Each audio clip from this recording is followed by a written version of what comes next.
Guys guys এই guys আমরা আজকে আমাদের নতুন ভ্লগ শুরু করছি।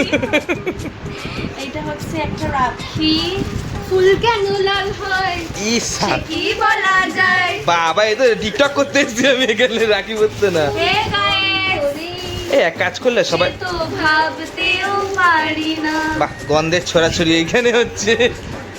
ও মাই গড, ছেলেটা কিন্তু পড়ি তো। ওই 2 টাকা দেবেন না? 2 টাকা দেবেন নাকি রাখি? আমার ভয় লাগে, আমার দাদা এমন এমন ভিডিও করে। তুই তো এমনি কালো। দিলে ছবি দিয়ে দেবে। দাঁড়া ছবি তুলবো তো। এ কি করছে এখানে? কিসের ছবি? আরে দাঁড়া। হ্যাঁ ছবি তুলে হয়নি। দাঁড়া মাম্মা রাখি পরে। মাম্মা এ মাম্মা। এই সব বান্দরগুলো এইখানে। ওই একটা বান্দরি। এই বান্দরি। বলো হাই, বলবে আয়। এই তো কি না, নমস্কার করতে লাগবে না, পায়ে নোংরা লাগে নাই।